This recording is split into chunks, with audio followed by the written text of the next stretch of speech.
स्वागत है जी आपका। आज बात करेंगे Gujarat Titans versus Chennai super Kings. Ahmedabad में ये मुकाबला खेला जाएगा। तारीख आप सबको पता है 31 मार्च। आईपीएल का पहला मुकाबला। एक टीम जो पिछली बार खिताब को पहले ही सीजन में अपने नाम कर चुकी है और दूसरी टीम जो 5वीं बार खिताब का पंजा लगाने के लिए मैदान पर उतरेगी।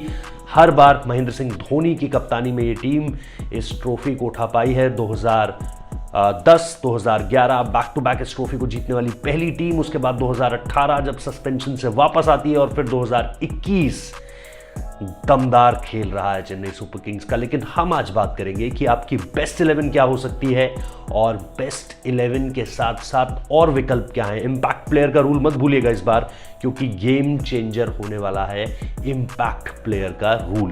तो शुरुआत से शुरू करते हैं। एक एक टीम मेरे हाथ में लिस्ट है और इसी के लिहाज से आपको बताऊंगा और इसके साथ साथ कौन सा वो खिलाड़ी है जिसे लेकर आप ये फैसला कर सकते हैं कि भाई इस खिलाड़ी को अगर इस पर्टिकुलर खिलाड़ी की जगह पर हम टीम में लाते हैं तो गेम चेंजर ये हो सकता है, या फिर बैटिंग ऑर्डर या फिर बॉलिंग प्रेफरेंसेस। कई सारी चीज़ें हैं, तो एक एक करके बात करते हैं। सबसे पहले बात करते हैं चेन्नई सुपर किंग्स की। खिलाड़ी बहुत सारे हैं।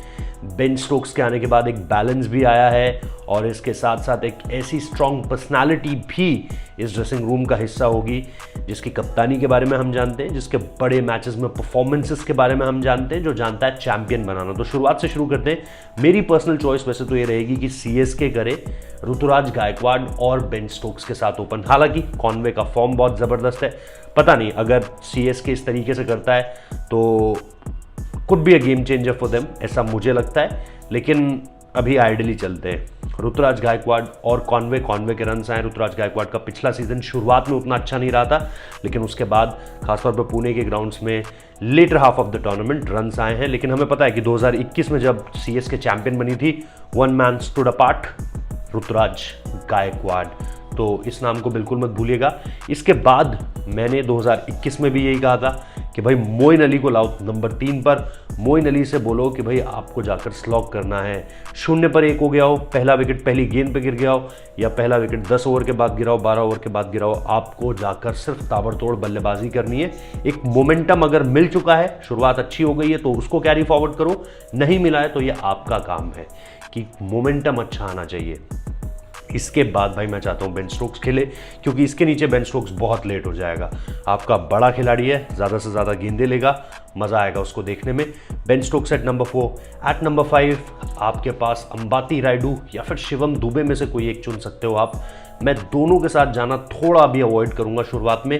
शिवम दुबे का पिछले सीजन 1 या 2 गेम ज़्यादा से ज़्यादा, अंबाती रायडू का वो गेम भी नहीं आया। लेकिन मुझे लगता है कि इस टीम में अंबाती रायडू को, और पिछली बार जो हुआ भी, उन्होंने संन्यास लिया फिर वापस आ गया, बहुत सारी चीज़ें हुई। आप ये चीज़ें एसोसिएट नहीं करते हो सीएसके के साथ। लेकिन अब एक मौका नंबर 5 पर अंबाती रायडू, नंबर 6 पर रविंद्र जडेजा। भाई मैन विद दी मतलब मिडास टच, जो एमएस के लिए कहते थे हम।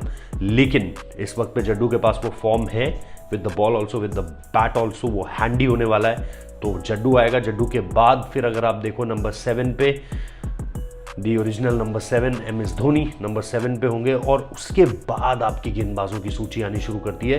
तो गेंदबाजी में जब मैं देखता हूं तो चेन्नई सुपर किंग्स में बहुत सारे ऑप्शन है यार, खास तौर पर डोमेस्टिक। क्योंकि अगर आप ओवरसीज में देखेंगे तो प्रिटोरियस उनके पास एक ऑप्शन है।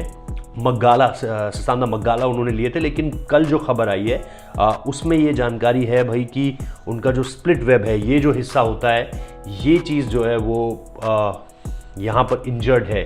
तो देखना पड़ेगा उनकी फिटनेस रिपोर्ट के आने का। लेकिन अभी प्रिटोरियस है आपके पास, मग्गाला है, ठीक है, पथिराना आपके पास है। लेकिन उसके अलावा अगर आप देखें, मेरी जो प्रेफरेंस चॉइस है वो होगी एमएसडी के बाद। एक तो ऑब्वियसली आप दीपक चाहर को, एक अच्छी खबर है चेन्नई सुपर किंग्स के लिए कि दीपक चाहर की वापसी हो रही है। तो दीपक चाहर ऑब्वियसली 8 नंबर पर होंगे। उसके बाद मुकेश चौधरी, एक बढ़िया जो फाइन के पिछले मैच से रही है, वो मुकेश चौधरी के रूप में मिलेंगे। आप सिमरजीत सिंह को भी अपनी 11 में, स्क्वाड में जो है आप एक तरीके से इंक्लूड कर सकते हैं। तो ये हो गए आपके 7 नंबर पर एमएस धोनी थे, 8 नंबर पर दीपक चाहर थे, 9 नंबर पर मुकेश चौधरी, 10 नंबर पर सिमरजीत, और 11वें नंबर पर आपके पास मेरे हिसाब से होने चाहिए थिकशाना, थिकशाना अगर शुरुआती मैचेस के लिए अवेलेबल नहीं है, जो खबर आ भी रही थी श्रीलंकन प्लेयर्स को लेकर के, तो फिर आप जा सकते हैं सोलंकी के साथ, प्रशांत सोलंकी के साथ दिल्लेगी। तो ये आपको ऑप्शंस देते हैं। प्रशांत सोलंकी को आप इम्पैक्ट प्लेयर के रूप में भी यूज़ कर सकते हैं, वो भी एक बढ़िया इंटरेस्टिंग कॉल होने वाला है। इसके साथ साथ इस टीम के पास राज्यवर्धन हंगरकेकर हैं, जिनका डोमेस्टिक अभी अच्छा गया है, जिनका अंडर 19 बहुत ज़बरदस्त किया था, पिछले सीज़न भी चेन्नई के साथ थे, मैच एक भी नहीं मिला। इस बार उम्मीद करते हैं कि उन्हें मैच मिलेगा और काफ़ी काम उनके साथ भी एमएस ने किया है। इसके अलावा भी अगर आप देखेंगे तो जैसा हम लगातार कह रहे थे कि भाई अगर आप नए गेंदबाजों में देखें तो जैसा हम अंडर 19 स्टार्स की बात कर रहे थे, अंडर 19 स्टार्स में अगर आप देखोगे तो सिर्फ हंगरकेकर इनके पास नहीं है, शेख रशीद भी इनके पास है। तो उस तरीके से अगर आप चाहे बैटिंग में देखो, चाहे आप ऑलराउंडर ऑप्शंस में देखो, चाहे आप फिर बॉलिंग में आ जाओ तुषार देशपांडे, तो आपके पास ऑप्शंस हैं। आप किस तरीके से एग्जीक्यूट करते हो। मिडिल ऑर्डर में आपके पास शिवम दुबे को अभी मैंने एक्सक्लूड करके रखा हुआ है, तो वहाँ पर भी आपके पास ऑप्शन है। तो ये दिलचस्प होने वाला है, इंटरेस्टिंग होने वाला है इस टीम के लिए। एंड लेट्स सी कि किन किन को मौका मिलता है। ये चेन्नई सुपर किंग्स की टीम थी। अब अगर आप गुजरात यानी कि जो डिफेंडिंग चैंपियंस है उनके पास आओ, उनके पास बॉलिंग के बहुत सारे ऑप्शन हैं और इस वजह से मुझे लग रहा है कि यश दयाल जैसा खिलाड़ी, जो पिछले सीज़न उनके लिए एक बढ़िया फाइंड रहा, बढ़िया मैचेस उसे मिले और उसने अच्छा परफॉर्म करके दिया, फाइनल में भी विकेट ली, तो वो खिलाड़ी भी इस बार बाहर बैठ सकता है। ऐसा क्यों मैं कह रहा हूँ, आपको गुजरात की तरफ ले चलते हैं अब। और जब हम गुजरात की बात करते हैं तो सबसे पहले जिक्र आता है ओपनर्स का। मेरे हिसाब से वो इस बार रिद्धिमान साहा के साथ जाएंगे। For the one last time Saha को एक अच्छा टूर्नामेंट चाहिए होगा अगर उन्हें अपने आप को दोबारा अगले सीज़न के लिए भी मतलब इस तरह से सिलेक्शन के लिए अवेलेबल रखना है।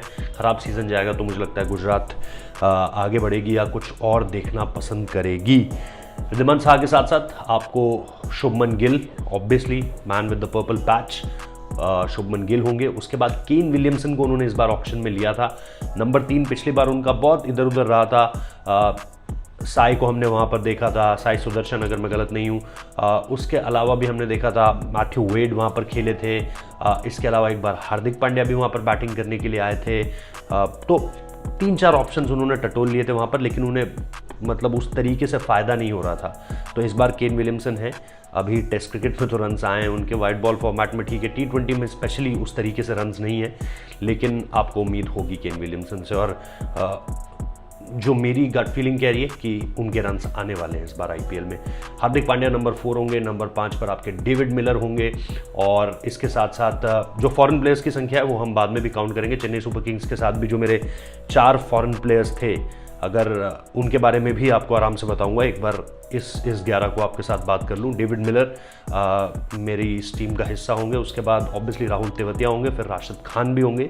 एक जो इंक्लूड इन्होंने इंटरेस्टिंग किया है, जॉश लिटल।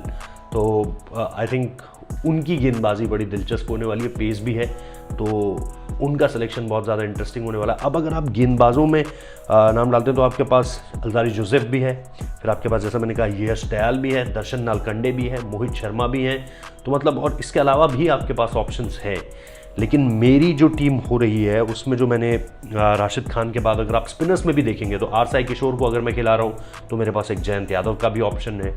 और इसके साथ साथ अगर आप फॉरनर्स में भी देखें तो भी इनके पास स्पिनर्स में जो है ऑप्शंस हैं, ऐसा नहीं है कि इनके पास ऑप्शंस नहीं है। तो beat fast bowlers, beat spinners, इनके पास ऑप्शंस हमेशा से रहे। पिछले सीजन भी ऑप्शंस थे, लगातार बदलते रहे। इस बार भी कभी यश दयाल से पहले दर्शन नालकंडे को मौका दिया जाता था, उसके बाद उन्हें भी मौका दिया गया। फिर वरुण एरॉन इस टीम में थे, लॉकी फर्ग्यूसन को इस बार आउट किया है, तो उनकी जगह पे जॉश लिटल मेरे ख्याल से पेस टू पेस वेरी किया है।